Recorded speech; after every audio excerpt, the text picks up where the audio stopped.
Hello प्यारे बच्चों, welcome back to my channel Chanderi tuition classes में आपका बहुत बहुत स्वागत और वेलकम है। और आपसे एक ही गुजारिश है कि अगर आपको वीडियो अच्छी लगती है तो वीडियो को लाइक शेयर करें और अपने दोस्तों को भेजें। दूसरा, आप वीडियो को लाइक भी कर दें और चैनल पर नए हैं तो चैनल को सब्सक्राइब भी कर लें।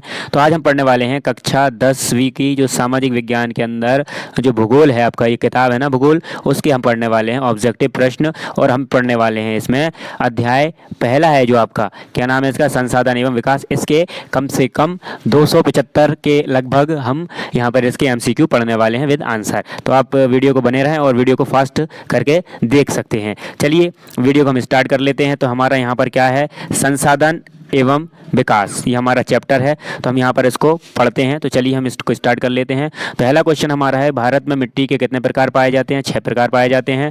मिट्टी अपरदन का मुख्य कारण क्या है? वनों की कटाई इसका मुख्य कारण है। तीसरा प्रश्न आता है कि नवीनीकरण संसाधनों का उदाहरण कौन सा है? तो आपका आ जाएगा सौर ऊर्जा इसका उदाहरण है।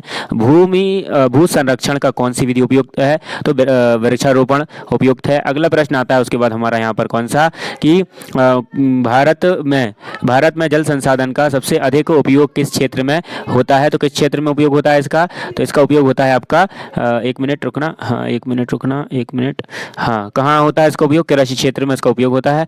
अगला प्रश्न है कि भूमि अपरदन को रोकने के लिए कौन सा उपाय सबसे प्रभावी है? वृक्षारोपण। भारत में कौन सी मिट्टी कपास की खेती के लिए उपयुक्त होती है? काली मिट्टी। जल प्रदूषण का मुख्य कारण क्या है? औद्योगिक कचरा। ठीक है, औद्योगिक कचरा। अगला है, खारे पानी को मीठे पानी में बदलने की प्रक्रिया क्या कहलाती है? तो अपचयन कहलाती है। अगला प्रश्न है, भारत में सबसे अधिक क्षेत्र किस प्रकार की मिट्टी से आच्छादित है? जालोर मिट्टी। खनिज संसाधनों का सबसे अधिक उपयोग कहाँ होता है? उद्योगों में। भू संरक्षण का मुख्य उद्देश्य क्या होता है? तो भूमि की गुणवत्ता बनाए रखना इसका उपयोग होता है। बंजर भूमि किसे कहते हैं? कृषि के लिए अनुपयुक्त भूमि। भारत में सबसे अधिक भूमि का उपयोग किस उद्देश्य के लिए किया जाता है? कृषि के लिए। और ये वाला भी हमने पढ़ लिया था। जैव संसाधनों का उदाहरण क्या है? तो वन और पशु। कौन सा संसाधन मानव निर्मित है? तो बांध। भारत में वर्षा का मुख्य स्रोत कौन सा है? मानसून। सतत विकास का क्या अर्थ होता है? संसाधन का विवेकपूर्ण उपयोग। नवीनीकरण संसाधनों की प्रमुख विशेषता क्या है?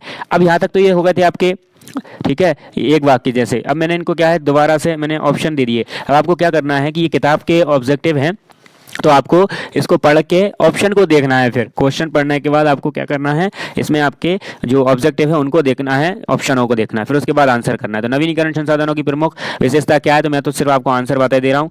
तो ये आपका है, ये प्राकृतिक प्रक्रियाओं द्वारा पुनः प्राप्त किया जा सकता है। ठीक है, पुनः प्राप्त किया जा सकता है। अगला क्वेश्चन उसके बाद हमारा आता है यहाँ पर, भूमि संचरण को रोकने के लिए निम्नलिखित में से कौन सा उपाय सबसे प्रभावी है? तो आंसर हो जाएगा समोच्च जुताई को अपनाना। अगला प्रश्न है कि भारत भूमि संसाधनों का सबसे बड़ा उपयोग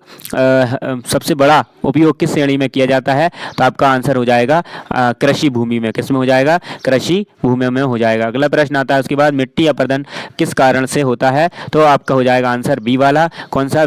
जल और पवन के अत्यधिक प्रभाव से। अगला क्वेश्चन है कि भारत में सर्वाधिक लवणीय मृदा किस क्षेत्र में पाई जाती है? तो आपका आंसर हो जाएगा राजस्थान और गुजरात के शुष्क क्षेत्र में। कहाँ? यहाँ पर, ये हो रहा। आपके बाद अगला आता है कि किस प्रकार की मिट्टी को रेंगुर मिट्टी कहा जाता है? तो आंसर हो जाएगा हमारे काली मिट्टी को कहा जाता है। अगला प्रश्न आता है कि निम्नलिखित में से कौन सा संसाधन नवीनीकरणीय नहीं है? तो नवीनीकरण कौन सा नहीं है? 4 ऑप्शनों में से कोयला नहीं है। अगला प्रश्न आता है उसके बाद हमारा कौन सा कि भारत में किस प्रकार की मिट्टी धान की खेती के लिए सर्वाधिक उपयुक्त होती है? तो आंसर हो जाएगा जालोड़ की मिट्टी। अगला क्वेश्चन आता है कि ये मृदा अपरदन मुख्य रूप से किस कारक के कारण होता है? तो आंसर हो जाएगा इसमें से सारे, वनों की कटाई, अत्यधिक वर्षा और अत्यधिक वर्षा, दोनों ऑप्शन हो गए और उपयुक्त सभी इसका आंसर हो जाएगा। अगला प्रश्न आता है कि लेटेराइट मिट्टी मुख्य रूप से किस क्षेत्र में पाई जाती है? तो आंसर हो जाएगा हमारा क्या? पश्चिमी घाट और पूर्वी घाट में पाई जाती है। ऑप्शन देख के आंसर देना है। जालोड़ मिट्टी में मुख्य रूप से कौन से तत्व प्रचुर मात्रा में होते हैं? तो आपका आंसर हो जाएगा कौन सा? पोटास और फास्फोरस होते हैं, पोटास और फास्फोरस। स्थानीय समुदायों द्वारा संसाधनों के संचरण का सबसे अच्छा उदाहरण कौन सा है? तो आंसर हो जाएगा आपका कौन सा? चिपको आंदोलन है। कौन सा है? चिपको आंदोलन। अगला है, खेतों में अधिक रासायनिक उर्वरकों के प्रयोग से कौन सी समस्या उत्पन्न होती है? तो आंसर हो जाएगा आपका कौन सा? मृदा क्षरण की समस्या बढ़ जाती है। अगला प्रश्न आता है कि भारत में कौन सी मिट्टी लोहा एवं एल्यूमिनियम के ऑक्साइड की अधिकता के कारण लाल रंग की होती है? तो आंसर हो जाएगा लाल मिट्टी के कारण। अगला क्वेश्चन है कि भूमि उपयोग की सबसे महत्वपूर्ण विशेषता क्या होनी चाहिए? तो आंसर हो जाएगा टिकाऊ विकास। अगला क्वेश्चन आता है उसके बाद हमारा भारत में भूमि संसाधनों के अति दोहन का प्रमुख कारण क्या है? तो आंसर हो जाएगा जनसंख्या वृद्धि। क्या हो जाएगा? जनसंख्या वृद्धि। ऑप्शन देख के आपको क्या करना है? आंसर देना है। संसाधनों का सतत उपयोग क्यों आवश्यक है? तो आंसर हो जाएगा आपका इसमें क्या? ताकि भविष्य की पीढ़ियां भी इसका लाभ उठा सकें। अगला क्वेश्चन आता है कि भारत में निम्नलिखित में से किस क्षेत्र में जालोल मिट्टी सबसे अधिक पाई जाती है? तो आपका आंसर हो जाएगा गंगा ब्रह्मपुत्र का मैदान। निम्नलिखित में से कौन सा एक अस्थायी संसाधन है? तो आंसर हो जाएगा आपका कौन सा? पेट्रोलियम। अगला प्रश्न है कि मिट्टी अपरदन को रोकने का सबसे प्रभावी तरीका कौन सा है? तो आंसर हो जाएगा आपका कौन सा? वृक्षारोपण और वन का संरक्षण। अगला क्वेश्चन आता है कि संसाधन नियोजन का की सबसे महत्वपूर्ण विशेषता क्या है? तो क्या है इसकी सबसे महत्वपूर्ण विशेषता? सबसे महत्वपूर्ण विशेषता इसकी क्या है? तो आंसर हो जाएगा हमारे कौन सा? संसाधनों का न्यायसंगत उपयोग। अगला क्वेश्चन आता है कि भारत के किस क्षेत्र में लैटेराइट मिट्टी सबसे अधिक पाई जाती है? तो छत्तीसगढ़ और ओडिशा में पाई जाती है। अगला क्वेश्चन आता है कि भारत में कौन सी मिट्टी मुख्य रूप से कपास की खेती के लिए उपयुक्त होती है? तो आंसर हो जाएगा आपका कौन सा? काली मिट्टी उपयुक्त होती है। अगला प्रश्न आता है कि निम्नलिखित में से कौन सा भूमि के सतत उपयोग का उदाहरण नहीं है? तो आपको नहीं पर भी ध्यान देना है, ठीक है। तो इसमें से कौन सा आपका आंसर हो जाएगा? तो वनों की अंधाधुंध कटाई आंसर हो जाएगा। अगला आता है हमारा भारत में अधिक लवणीय और क्षारीय मिट्टी मुख्यतः किस कारण बनती है? तो किस कारण बनती है? आंसर हो जाएगा हमारा क्या यहाँ पर? अत्यधिक सिंचाई और जल भराव के कारण। अगला प्रश्न आता है कि भारत में भूमि संसाधनों के संरक्षण के लिए कौन सा सरकारी प्रयास किया गया? तो आपका आंसर हो जाएगा इसमें कौन सा? Green India mission. Answer question आता है अगला कि रेगुर मिट्टी किसके लिए प्रसिद्ध है? तो आंसर आपका हो जाएगा यह जल को रोकने की क्षमता रखती है। पर्वतीय संकट पर्यावरणीय संकट किसके कारण उत्पन्न हो रहा है? तो आंसर हो जाएगा हमारा प्राकृतिक संसाधनों का अत्यधिक दोहन। अगला प्रश्न है कि भारत में कौन सी मिट्टी आमतौर पर अम्लीय होती है? तो लेटेराइट मिट्टी अम्लीय होती है। अगला प्रश्न है कि निम्नलिखित में से कौन सा संसाधन का उदाहरण नहीं है? तो आपको ध्यान देना है कि बात हो रही नहीं है कि, तो कंप्यूटर इसका क्या हो जाएगा? नहीं है हो जाएगा। अगला क्वेश्चन आता है कि संसाधनों को किस आधार पर वर्गीकृत किया जाता है? तो उनकी उपलब्धता और उपयोगिता के आधार पर उनको अलग किया जाता है। अगला क्वेश्चन आता है कि मृदा अपरदन को रोकने के लिए भारत में अपनाई जाने वाली पारंपरिक विधि कौन सी है? तो कौन सी विधि हो जाएगी? समोच्च जुताई विधि हो जाएगी। अगला क्वेश्चन है कि संसाधन संरक्षण से क्या तात्पर्य है? तो आंसर हो जाएगा हमारा क्या? संसाधनों का विवेकपूर्ण उपयोग और उनका संरक्षण। अगला क्वेश्चन है कि रेगिस्तान क्षेत्रों में जल संरक्षण के लिए कौन कौन सी तकनीक उपयोग होती है? तो आंसर हो जाएगा हमारा वर्षा जल का संचयन, ठीक है। अगला प्रश्न आता है कि संसाधन विकास में सबसे महत्वपूर्ण भूमिका कौन निभाता है? तो आंसर हो जाएगा इसमें कौन सा? उपरोक्त सभी, यानी कि उद्योगपति, सरकार और आम नागरिक सब निभाते हैं।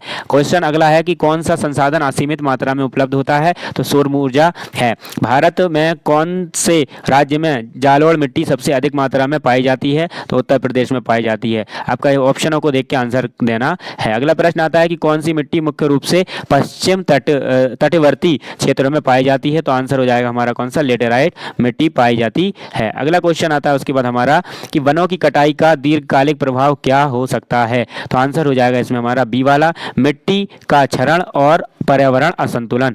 अगला प्रश्न है कि भारत में मिट्टी की उर्वरकता बनाए रखने के लिए कौन सी पद्धति सबसे प्रभावी है? तो आपका आंसर हो जाएगा मिश्रित खेती। कौन सा? मिश्रित खेती। अगला है कि निम्नलिखित में से कौन सा एक नवीकरणीय संसाधन नहीं है? तो आपको किस पर ध्यान देना है? नहीं है पर ध्यान देना है, तो कोयला इसमें हो जाएगा। अगला प्रश्न हमारा क्या है कि भारत में भूमि क्षरण के मुख्य कारणों में से कौन सा एक नहीं है? तो कौन सा नहीं है? जैविक खाद का उपयोग नहीं है इन ऑप्शनों के अकॉर्डिंग। अगला प्रश्न आता है कि काली मिट्टी को किस अन्य नाम से जाना जाता है? तो कौन सी मिट्टी को जाना जाता है? रेगुर मिट्टी को जाना जाता है। कौन सी मिट्टी को? रेगुर मिट्टी को जाना जाता है।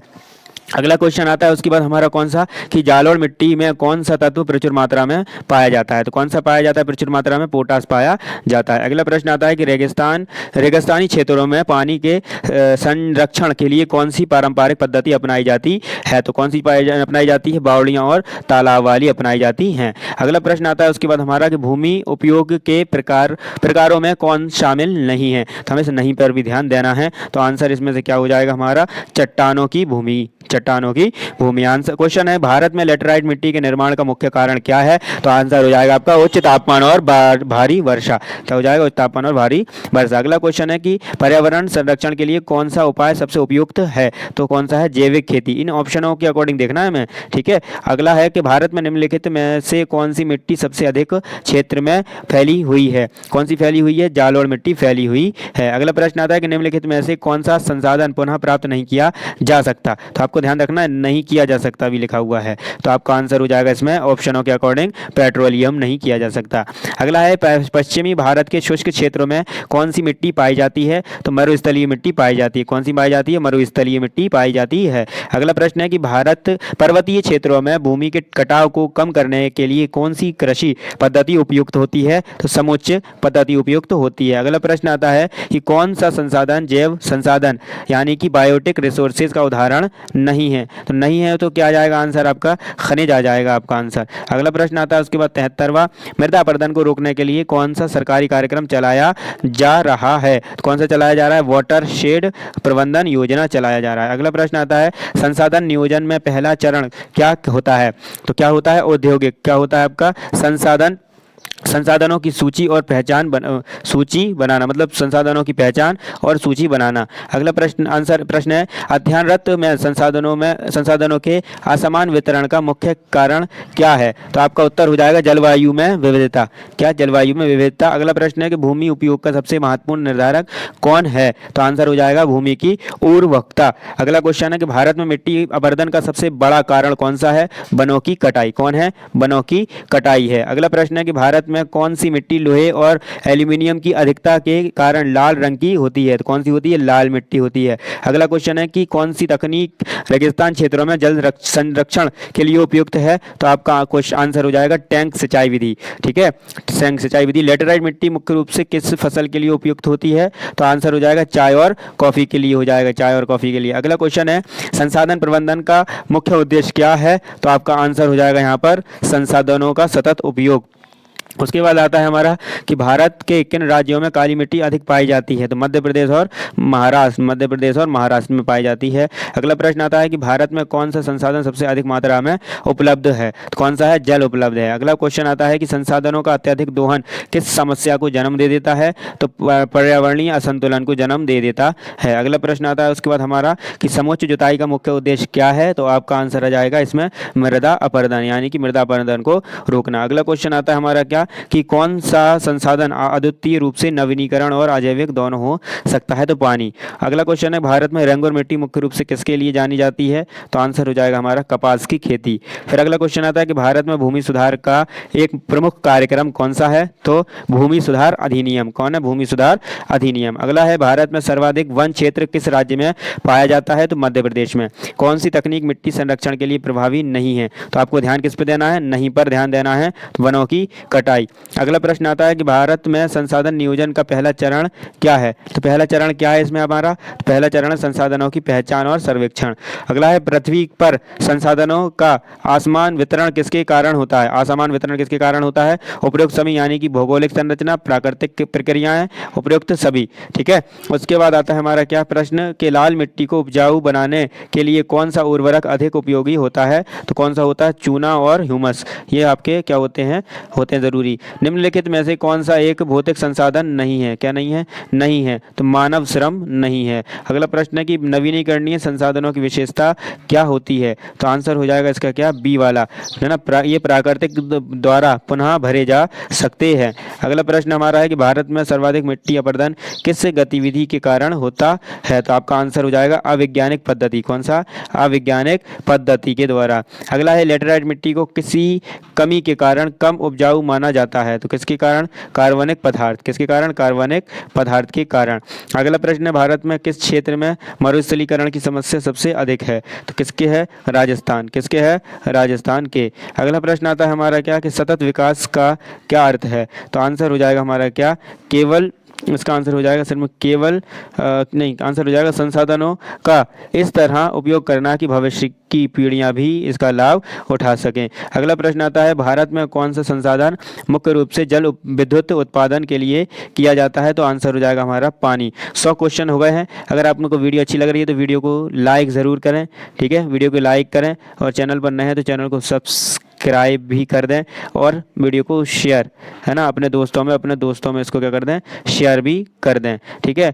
और अगर वीडियो अच्छी लग रही है तो आपका थैंक यू, ठीक है। और अब वीडियो को हम आगे बढ़ते हैं। तो रेगिस्तान मिट्टी में किस तत्व की अधिकता होती है? तो नमक की अधिकता होती है। भारत में जालोढ़ मिट्टी का निर्माण मुख्य रूप से किस प्रक्रिया से होता है?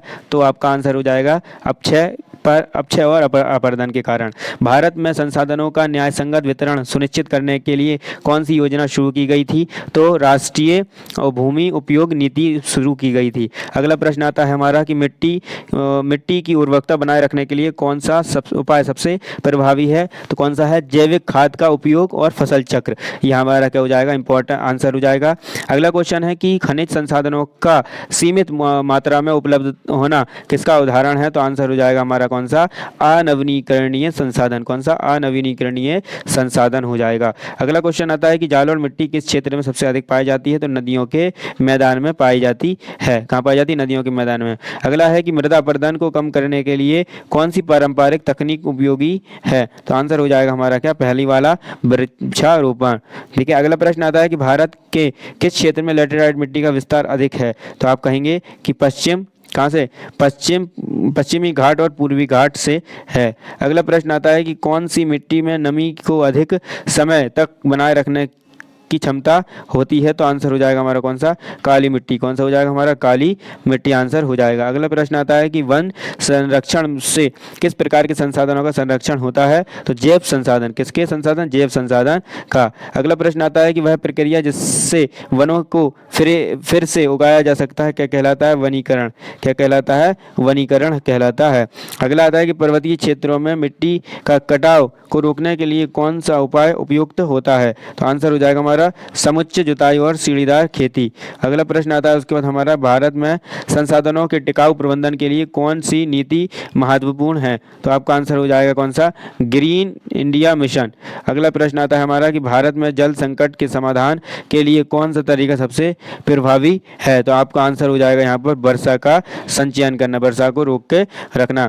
अगला प्रश्न है कि भारत में संसाधनों का सतत उपयोग सुनिश्चित करने के लिए कौन सी रणनीति उपयुक्त होती है? तो कौन सी होती है हमारी? तो ये होती है हमारी पर्यावरण अनुकूल तकनीक का उपयोग। अगला प्रश्न आता है उसके बाद हमारा कि भारत में कौन सा संसाधन सबसे अधिक संवेदनशील है और इसका संरक्षण आवश्यक है? तो आपका आंसर हो जाएगा जल। फिर है कि नीति आयोग द्वारा प्रस्तावित सतत विकास लक्ष्य SDSC मुख्य रूप से किस पर आधारित है? तो आप आंसर में लिख देंगे कि पर्यावरणीय संतुलन बनाए रखना, ठीक है। अगला प्रश्न है कि जालोढ़ मिट्टी में कौन सा तत्व प्रचुर मात्रा में पाया जाता है जिससे वह कृषि के लिए उपयुक्त होता है? तो पोटास और फास्फोरस। कौन? पोटास और फास्फोरस है। अगला आता है कि संसाधन नियोजन मुख्य उद्देश्य क्या है? संसाधनों को अनियंत्रित उपयोग, ठीक है। तो आपका आंसर क्या हो जाएगा इसमें कि संसाधनों का समान और कुशल उपयोग, ये ऐसा आंसर है। अगला आता है हमारा 120 का, रेगिस्तान मिट्टी में सुधार लाने के लिए कौन सा उपाय सबसे प्रभावी है? तो आंसर हो जाएगा वनीकरण और घास रोपण। अगला क्वेश्चन है कि रिसोर्सेज डिप्लेशन किस स्थिति को दर्शाता है? तो आप आंसर में लिख देंगे संसाधनों की कमी। किसको? संसाधनों की कमी या समाप्ति। अगला प्रश्न उसके बाद हमारा क्या कि भारत में सबसे अधिक मिट्टी अपरदन किस क्षेत्र में देखने को मिलता है? तो आप कहेंगे गंगा ब्रह्मपुत्री का भाग। अगला है संसाधनों का अत्यधिक दोहन किस संकट को जन्म दे सकता है? तो आपका आंसर हो जाएगा इसमें कौन सा? प्राकृतिक आपदाओं का संभावना बढ़ना। अगला प्रश्न आता है उसके बाद हमारा पृथ्वी के संसाधनों का न्यायसंगत वितरण सुनिश्चित करने के लिए कौन सी नीति आवश्यक है? तो आपका आंसर हो जाएगा इसमें वैश्विक संसाधन साझेदारी। अगला प्रश्न है हमारा कि भारत के किन राज्यों में जालोढ़ मिट्टी सबसे अधिक पाई जाती है? तो आपका आंसर हो जाएगा उत्तर प्रदेश और बिहार, ठीक है। अगला प्रश्न आता है कि खनिज संसाधनों के अनियंत्रित उपयोग से किस प्रकार समस्याएं उत्पन्न हो सकती हैं? तो आंसर हो जाएगा हमारा बी वाला, पारिस्थितिक असंतुलन और प्रदूषण की बिगड़ जाता है। अगला प्रश्न आता है कि भारत में कौन सा कारक भूमि के निम्नीकरण का प्रमुख कारण है? तो कौन सा कारण है हमारा? अतिचरण और अवैज्ञानिक कृषि पद्धति, ठीक है। अगला प्रश्न आता है उसके बाद हमारा 128 का कि संसाधनों का न्यायसंगत वितरण किस साम्राज्य पद्धति से होता है, तो समाजवाद से होता है। अगला प्रश्न है भारत में लेटराइट मिट्टी मुख्य रूप से किस जलवायु क्षेत्र में पाई जाती है, अर्ध और उष्णकटिबंधीय क्षेत्र। अगला प्रश्न आता है हमारा क्या कि पर्यावरणीय स्थिरता बनाए रखने के लिए निम्नलिखित में से कौन सा सबसे अच्छा तरीका है, तो आंसर हो जाएगा हमारा कौन सा, सतत कृषि और हरित क्रांति के को बढ़ावा देना ही हो जाएगा। ठीक है। अगला प्रश्न आता है उसके बाद हमारा कौन सा वाला, अगला प्रश्न आता है हमारा इसमें कि भारत में भूमि क्षरण को रोकने के लिए कौन सी योजना लागू की गई, तो कौन सी लागू की गई हमारी राष्ट्रीय भूमि संरक्षण योजना। अगला प्रश्न है कि वन संरक्षण से निम्नलिखित में से कौन सा लाभ प्राप्त होता है, तो आपका उत्तर हो जाएगा जैव विविधता का संरक्षण। क्वेश्चन है कि कौन सा संसाधन पूरी तरह से मानव निर्मित नहीं है, तो जल नहीं है। अगला है कौन सा संगठन वैश्विक स्तर पर जलवायु परिवर्तन और संसाधन संरक्षण के मुद्दों पर कार्य करता है, तो आपका आंसर हो जाएगा UNEP हो जाएगा। नेक्स्ट क्वेश्चन है हमारा क्या कि भारत में जलोढ़ मिट्टी किस प्रमुख कारक का सबसे अधिक उपजाऊ मानी जाती है, तो इसमें जैविक पदार्थ की क्या होती है, जैविक पदार्थ की कमी होती नहीं, इसमें जल उच्च मात्रा में क्या होता है, धारण क्षमता होती है। ठीक है। अगला है कि भारत में संसाधनों का न्यायसंगत वितरण तो हमने पढ़ लिया, राष्ट्रीय भूमि उपयोगिता नीति। रेगिस्तान क्षेत्र में कौन सी मिट्टी पाई जाती है, तो हमने पढ़ लिया था इसमें कि नमक और रेतीली संरचना मतलब कि मरुस्थलीय मिट्टी पाई जाती है। भारत में कौन सा संसाधन सबसे अधिक मात्रा में पाया जाता है, तो जल संसाधन। संसाधनों का सतत उपयोग किसका उदाहरण होता है, तो आंसर हो जाएगा पर्यावरण को बिना हानि पहुंचाए संसाधन का उपयोग करना। अगला क्वेश्चन है कि भारत में संसाधनों की अधिकता और कमी दोनों की समस्या क्यों उत्पन्न होती है, तो आपका आंसर हो जाएगा जनसंख्या वृद्धि और असमान वितरण। अगला है कि वनों का अंधाधुंध कटाई का सबसे बड़ा प्रभाव क्या है, तो आंसर हो जाएगा इसमें जैव विविधता में कमी और जलवायु में परिवर्तन। वर्षा जल का संचयन का मुख्य उद्देश्य क्या है, तो आपका आंसर हो जाएगा जल स्रोतों का बचाना और जल की उपलब्धता बढ़ाना। अगला है जलवायु में परिवर्तन के कारण कौन सा संसाधन सबसे अधिक प्रभावित हो रहा है, तो जल हो रहा है। भारत में कौन सी मिट्टी कपास के लिए सबसे उपयुक्त है, मैंने पढ़ा था काली मिट्टी। समुचित जुताई का उद्देश्य किससे की जाती है, मतलब तो आपका आंसर हो जाएगा मृदा अपरदन को रोकने के लिए। खनिज संसाधनों का अत्यधिक दोहन से किस प्रकार की समस्या उत्पन्न हो सकती है, तो आपका आंसर हो जाएगा भूमि का क्षरण को परिस्थितियां तंत्र का असंतुलन। अगला आएगा वनस्पति आवरण का सबसे महत्वपूर्ण कार्य क्या है, तो आपका है ऑक्सीजन की उत्पादन और पारिस्थितिक संतुलन बनाए रखना। रेगिस्तान मिट्टी में कृषि उत्पादन बढ़ाने के लिए क्या किया जाता है, तो आपका आंसर हो जाएगा सिंचाई और वनीकरण। 149वां है कि संसाधनों का पारिस्थितिकी योजना का मुख्य उद्देश्य क्या होता है, तो आंसर हो जाएगा हमारा जलवायु परिवर्तन को नियंत्रित और प्राकृतिक संसाधनों का सतत उपयोग। अगला है 150 का किया है कि संसाधन भारत में किन कारणों से भूमि की उर्वरकता घटती जा रही है, तो आपका आंसर हो जाएगा मिट्टी अपरदन और अतिरिक्त खाद का उपयोग और अनियंत्रित सिंचाई। तो यहाँ तक हमने कितने क्वेश्चन पढ़ लिए, 150 क्वेश्चन पढ़ लिए। आई होप ये आपको वीडियो बहुत अच्छी लगी होगी। वीडियो बहुत अच्छी लगी है तो वीडियो को लाइक शेयर एंड चैनल को सब्सक्राइब। चलिए 50 और पढ़ लेते हैं हम। तो यहाँ पर अगला प्रश्न आता है कि भारत में किस प्रकार के संसाधनों की अधिकता होते हुए भी अनुपलब्धता देखी जाती है, तो आपका आंसर हो जाएगा संभावित संसाधन। भारत में सबसे अधिक मिट्टी अपरदन किन कारकों के कारण होता है, तो आपका आंसर है वनों की कटाई और अधिक चराई के कारण। ठीक है। अगला प्रश्न आता है कि रेगिस्तान क्षेत्रों में मिट्टी की गुणवत्ता बनाए रखने के लिए कौन सी प्रक्रिया अपनाई जाती है, तो कौन सी अपनाई जाती है, वर्षा जल संचयन की। भारत में सबसे अधिक उपजाऊ मिट्टी किस प्रकार की है, तो आपका आंसर है जलोढ़ मिट्टी के कटाव को रोकने के लिए कौन सी विधि सबसे अधिक प्रभावी मानी जाती है, तो आंसर हो जाएगा हमारा वनीकरण। अगला है संसाधन संरक्षण का सबसे महत्वपूर्ण उद्देश्य क्या है, तो आपका आंसर हो जाएगा भावी पीढ़ियों के लिए संसाधनों को संरक्षित रखना। भारत में भूमि का उपयोग की प्राथमिकता किस कारक पर निर्भर करती है, तो जलवायु और स्थलाकृति विशेषताएं पर। पारिस्थितिक असंतुलन किन कारणों से उत्पन्न होता है, तो आपका आंसर हो जाएगा प्राकृतिक संसाधनों के अनियंत्रित दोहन से। वर्षा आधारित कृषि क्षेत्रों में मृदा अपरदन की समस्या को किस प्रकार कम किया जा सकता है, तो वनीकरण और समुचित जुताई के कारण। नवीनीकरण संसाधनों का एक उदाहरण है क्या है, जल है। अगला है पर्यावरणीय संरक्षण से बचाने के लिए किस प्रकार के संसाधनों का उपयोग किया जाना चाहिए, तो आपका आंसर हो जाएगा इसमें नवीनीकरण ऊर्जा स्रोतों का। अगला प्रश्न है कि भारत में मिट्टी अपरदन का प्रमुख कारण क्या है, तो आपका आंसर हो जाएगा वनों की कटाई और असंतुलित कृषि। खेतों में सीढ़ीनुमा खेती का मुख्य उद्देश्य क्या है, तो आपका आंसर हो जाएगा मृदा अपरदन को रोकना हो जाएगा। अगला प्रश्न आता है हमारा संसाधनों का विवेकपूर्ण उपयोग किस सिद्धांत को दर्शाता है, सतत विकास को। अगला प्रश्न आता है कि संभावित संसाधन किसे कहा जाता है? तो ऐसे संसाधन जो भविष्य में उपयोग किए जा सकते हैं। अगला प्रश्न है, भारत में मिट्टी अपरदन को रोकने के लिए कौन सी सरकारी योजना? तो हमने ये पढ़ी लिया, इसमें एकीकृत कौन सी? डब्ल्यू, ये वाला आपको याद रखना पड़ेगा, ये बहुत इंपॉर्टेंट है। ठीक है। अगला प्रश्न आता है कि भारत में वनों का संरक्षण के लिए कौन सी नीति अपनाई गई? तो राष्ट्रीय वन नीति। भारत में कौन सी मिट्टी रेगुलर मिट्टी के नाम से जानी जाती? काली मिट्टी। भारत में संसाधनों के असमान वितरण का प्रमुख कारण क्या है? तो आपका उत्तर हो जाएगा जलवायु और स्थलाकृति विविधता। अगला प्रश्न है, भारत में भूमि की पद्धति किस मुख्य कारक निर्भर करती है? तो मिट्टी की उर्वरता और जलवायु। भूमि अपरदन से बचाव के लिए कौन सा उपाय सबसे प्रभावी माना जाता है? तो आपका जैव विविधता का संरक्षण। भारत में भूमि का सुधार कार्यक्रमों का मुख्य उद्देश्य क्या है? तो कृषकों के लिए भूमि की उपलब्धता सुनिश्चित करना।